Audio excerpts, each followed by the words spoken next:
ထမဆုံးအခုလမ်းပြတ်လျှောက်တဲ့နေရာခလေးလေးလိုပဲ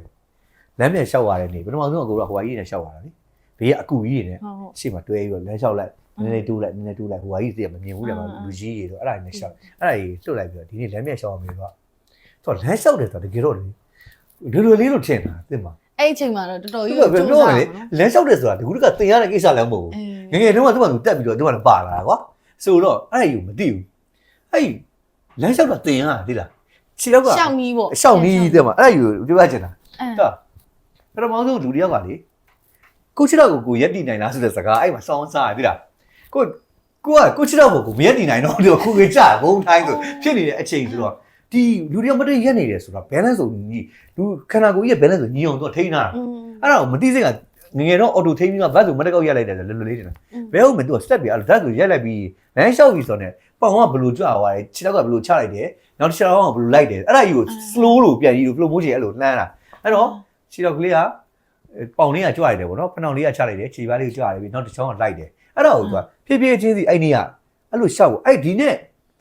10လမ်း15လမ်းလောက်သွားဖို့အတွက်တော့မတော်တော်လေးချင်းอ่ะအိုးအဲ့မှာဟောဒါကြောင့်မို့ခက်ခဲတယ်ဆိုတာလေအမေမွေးထားတဲ့ခန္ဓာကိုယ်ကဘာမှမဖြစ်စေနိုင်ဘူးအဲ့ဒါကြောင့်ပြောချင်တာဖြစ်လိုက်ရင် तू က normal ပြန်မဖြစ်အခု normal ဖြစ်လာဆိုတော့လူတကောင်းတယောက်လို့တော့ normal မဖြစ်ဘူးနီးစပ်ဆိုကို 98% လူကောင်းလို့ပဲဒါပေမဲ့ 2% မှာအခုမှဟိုမကောင်းတာတွေအများကြီးရှိတယ်ခြေပြားလေးတွေအဲ့လိုအဆောင်အသေးစိတ်သွားရင်အကောင်းအများကြီးကင်ခိုင်းကိုမကင်တတ်တော့ဘာလို့ဆိုတော့ तू ကတက်တစ်ဖက်ပဲကိုကညာဘက်နဲ့ပစ္စည်းကြီးကင်တာအောင်ဘယ်ဘက်လဲကျတော့ကိုကတစ်ခါလေးမှပိုရှန်တဲ့အချိန်လေးမှာကိုကတုံးတဲ့အခါကျတော့အဲ့လိုအဲ့ဒီ10အိတ်လောက်ဖြစ်နေအခုဘယ်ကနေဘာနဲ့ကင်ရမှမသိဘူးပဲဘယ်ရလဲလို့ तू ကဘလို့အသေးကြီးဖြစ်သွား flexible မဖြစ်နေတာဥပမာဒီဘက်မှာအခု9အိတ်လောက်ကင်တယ်ဆိုအဲ့တော့ကိုကချစ်ချစ်ပါအောင်ချုပ်ထားတော့မှာမတန်တဲ့ဘက်ကကျတော့အလုံးမလွတ်ဘူး तू ကလုံးဝတော့လှုပ်ပြုတ်ကြမှာတော့ဒါမကင်တော့အမြဲ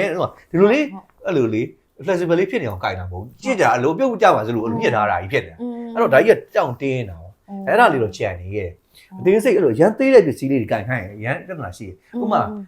ကိုငကက်ဝတ်တယ်ငကက်ပြန်ချွတ်တယ်ဆိုလို့ရှိရင်ရန်တိုင်ပဲတယ်ငကက်နားပေါက်လေးတဲ့ဟိုအဲ့မှာအရန်ခတ်တယ်လေတော်ခတ်နေတာကူးစုအမှတိုင်ပဲတယ်တော့ညာဘက်ကထားနေဒီဘက်ညာဘေးဒီဘက်ဘယ်ဘက်ကသူ့ဘာလို့အဲ့လိုဒီဘက်ညာလူလာကင်ပြီးတော့ဒီကလေးပြန်ဆွဲအဲ့လိုလို့ပါအဲ့လိုအသေးစိတ်တွေရှိတယ်အဲ့တော့ဖြစ်ဖြစ်ချင်းမှာဘာခံစားတော့ဘာမှမခံစားရဘူး